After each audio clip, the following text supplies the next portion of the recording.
بسم اللہ الرحمن الرحیم۔ السلام علیکم ناظرین، آج کا عنوان حضرت امام حسین رضی اللہ تعالی عنہ کی ولادت باکرامت سے آگاہ کریں گے۔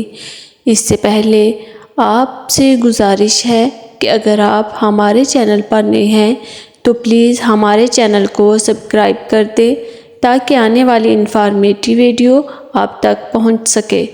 عزیز دوستو، رسول مصطفیٰ صلی اللہ تعالیٰ علیہ وآلہ وسلم کے جگر گوشہ مرتضیٰ دل بند فاطمہ سلطان کربلا سید الشہداء امام عالیہ مقام امام عرش مقام امام تشریع کام حضرت سیدنا امام حسین رضی اللہ تعالیٰ عنہ سراپائے کرامت تھے، عطا کہ آپ رضی اللہ تعالیٰ عنہ کی ولادت باسعادت بھی باکرامت ہے۔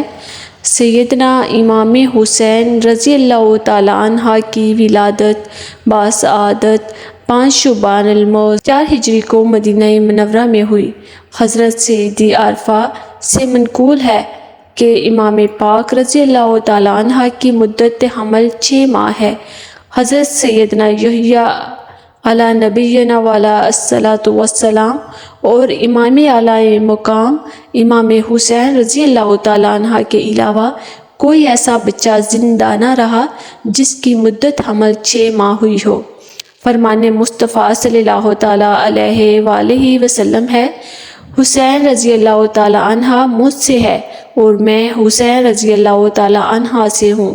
اللہ پاک اس سے محبت فرماتا ہے جو حسین رضی اللہ تعالیٰ عنہ سے محبت کرے۔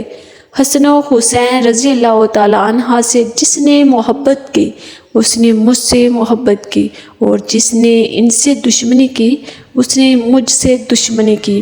حسن و حسین رضی اللہ تعالیٰ عنہ دنیا میں میرے 2 پھول ہیں۔ حسن و حسین رضی اللہ تعالیٰ عنہ جنتی نوجوانوں کے سردار ہیں۔ پیارے دوستو، حضرت سیدنا امام حسین رضی اللہ تعالیٰ عنہ جب مدینہ منورہ سے مکہ مکرمہ کی طرف روانہ ہوئے تو راستے میں حضرت سیدنا ابن متی رحمۃ اللہ تعالیٰ علیہ سے ملاقات ہوئی۔ انہوں نے عرض کی، میرے کنویں میں پانی بہت کم ہے، برائے کرام دعائے برکت سے نواز دیجیے۔ آپ رضی اللہ تعالیٰ عنہ نے اس کنویں کا پانی طلب فرمایا۔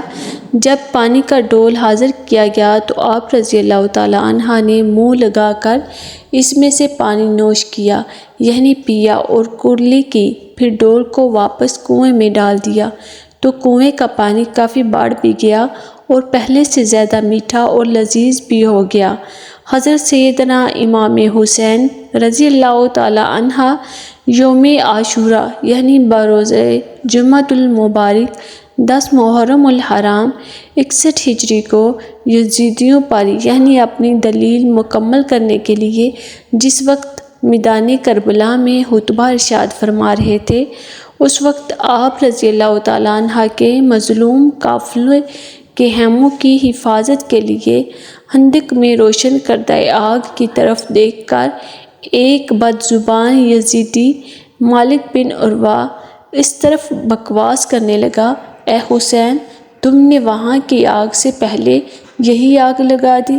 حضرت سیدنا امام اعلیٰ مقام رضی اللہ تعالیٰ عنہ نے فرمایا، اے دشمن خدا، تو جھوٹا ہے، کیا تجھے یہ گمان ہے کہ معاذ اللہ میں دوزخ میں جاؤں گا؟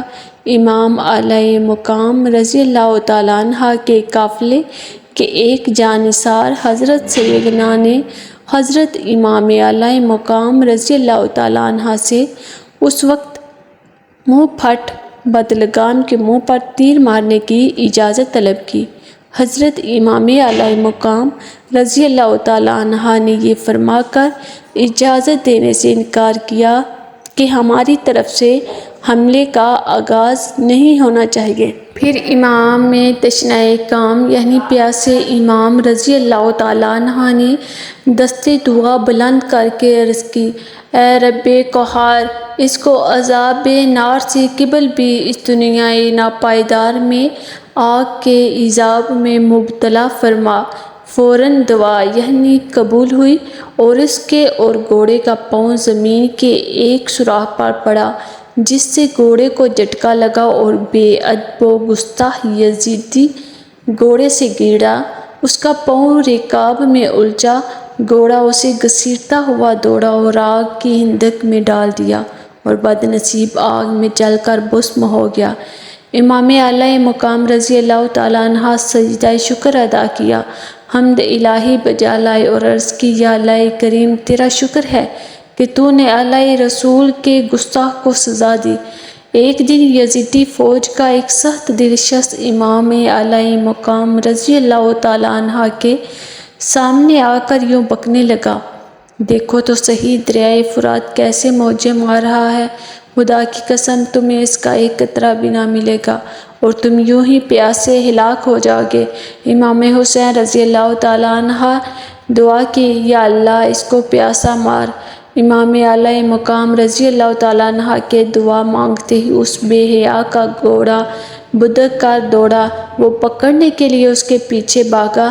پیاس کا غلبہ ہوا، زوروں کی پیاس لگی، اس شدت کی پیاس کہ یعنی ہائے پیاس کا پکارتا تھا، مگر پانی جب اس کے منہ سے لگاتے تھے تو ایک قطرہ بھی پی نہ سکتا تھا، یہاں تک کہ اسی شدت پیاس میں تڑپ تڑپ کر مر گیا۔